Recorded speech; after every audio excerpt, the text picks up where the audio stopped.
खबर नक्सलियों से जुड़ी। देश से नक्सलियों के खात्मे के लिए लगातार ऑपरेशन चलाए जा रहे हैं। इसी को लेकर बीजापुर और सुकमा में इनामी नक्सलियों को सुरक्षा बलों ने ढेर कर दिया। हालांकि इस बीच एक बुरी खबर भी आई जो बालाघाट से आई। नक्सलियों ने एक युवक को मुखबिरी के शक में पहले किडनैप किया, फिर उसकी हत्या कर दी। नक्सली सुरक्षा बलों की लगातार कार्रवाई से डरे हुए हैं और सहमे हुए हैं। देखिए एक रिपोर्ट।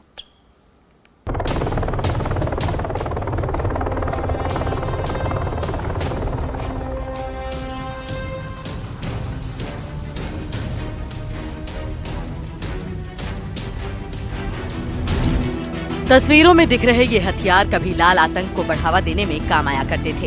इन्हीं हथियारों से तस्वीरों में दिख रहे ये दोनों नक्सली कायराना हरकतों को अंजाम देकर लोगों में दहशत फैलाने का काम करते थे। लेकिन अब सुरक्षा बलों ने इन्हें हमेशा के लिए मौत की नींद सुला दिया है। नक्सलियों के खिलाफ चलाए जा रहे एंटी नक्सल ऑपरेशन में जवानों ने मुठभेड़ में 2 नक्सलियों को ढेर किया। नक्सली रघु हप्का और सुक्कू हेमला पर कुल 7 लाख का इनाम था। दोनों नक्सली 4 ग्रामीण और शिक्षा दूत की हत्या में शामिल थे। अब बात सुकमा की करें तो यहाँ भी गुफड़ी पेर मापा जंगल की पहाड़ियों में सुरक्षा बलों और नक्सलियों के बीच मुठभेड़ हुई। इस मुठभेड़ में सुरक्षा बलों ने 5 लाख के इनामी महिला नक्सली बुस्की नुप्पो को ढेर कर दिया। थाना गादीरा क्षेत्र अंतर्गत डीआरजी सुकमा और नक्सलियों के बीच मुठभेड़ हुई है। इस मुठभेड़ में अभी तक एक महिला नक्सलियों का शव बरामद किया गया है। अभी इलाके की सर्चिंग जारी है और जानकारी साझा की जाएगी। सर, महिला नक्सली के क्या इनाम था सर? किस रेंज की नक्सली थी? अभी महिला नक्सली की शिनाख्त की जा रही है। शिनाख्त के बाद और डिटेल्स दिए जाएंगे। क्या इन्फॉर्मेशन था सर, किसके बाद ऑपरेशन चालू किया? उस क्षेत्र में सुरक्षा बलों को नुकसान पहुंचाने की जानकारी थी और नक्सलियों के प्रेजेंस की जानकारी थी। उसी सूचना के आधार पर डीआरजी सुकमा को वहां रवाना किया गया था और वहां मुठभेड़ हुई है। कितनी संख्या में नक्सली रहेंगे? लगभग 10 से 12 की संख्या में नक्सली थे। अब छत्तीसगढ़ में नक्सलियों के खिलाफ चल रहे ऑपरेशन के लिए इस ग्राफिक्स पर नजर डाल लेते हैं। 26 नवंबर 2022 बीजापुर सुरक्षा बलों ने 4 को ढेर किया। 16 अप्रैल 2024 कांकेर छोटे बेटिया के जंगल में 29 ढेर। 2 अप्रैल 2024 बीजापुर गंगालूर के मुठभेड़ में 9 ढेर। 27 मार्च 2024 बीजापुर बासागुड़ा में 6 ढेर किए गए। 7 फरवरी 2024 बीजापुर जवानों ने 4 को ढेर किया।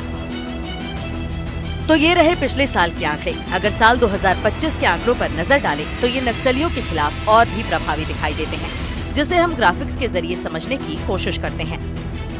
20 मार्च बीजापुर और कांकेर में एनकाउंटर, 30 नक्सली ढेर। 29 मार्च सुकमा में 17 नक्सलियों का खात्मा। 31 मार्च दंतेवाड़ा बीजापुर बॉर्डर पर इनामी महिला नक्सली ढेर। 12 अप्रैल दंतेवाड़ा बीजापुर बॉर्डर पर मुठभेड़, 3 नक्सली ढेर। 12 मई करेगुट्टा पहाड़ पर 31 नक्सली मारे गए।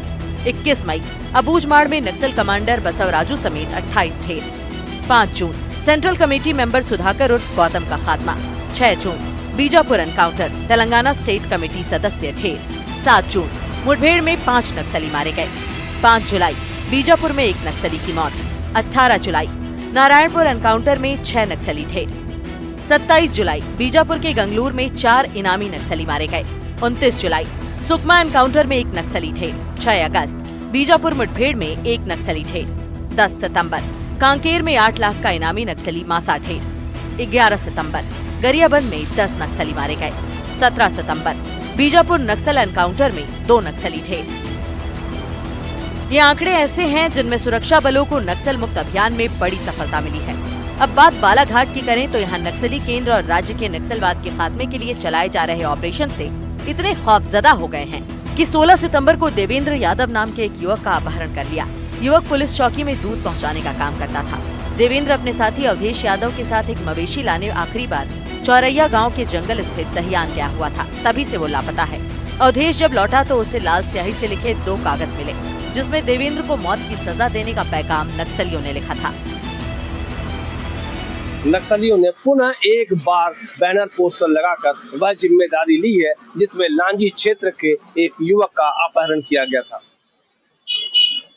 नक्सलियों का मानना है कि उस युवक के द्वारा पुलिस की मुखबिरी की जा रही थी या पुलिस का सहयोग किया जा रहा था, लेकिन यह स्पष्ट दिखाई पड़ रहा है कि अभी तक जैसा कहा जा रहा था ये नक्सलियों की वारदात है या नहीं, लेकिन इस पर्चा मिलने से यह क्लियर हो गया है कि यह नक्सलियों का ही किया गया कृत्य है। हाल के दिनों में बस्तर और छत्तीसगढ़ के नक्सल प्रभावित जिलों में लगातार फोर्स को सफलता मिली है, जिसे देखकर ये कहना गलत नहीं होगा कि गृह मंत्री का मार्च 2026 तक नक्सल मुक्त भारत बनाने का संकल्प अब साकार होता दिख रहा है। गृह मंत्री के इस संकल्प को साकार करने के लिए सुरक्षा बल के जवान कोई कोर कसर नहीं छोड़ रहे। एनडीटीवी के लिए बीजापुर, सुकमा और बालाघाट के लिए पंकज भदौरिया, सलीम शेख के साथ रुपेश श्रीवास्तव की रिपोर्ट।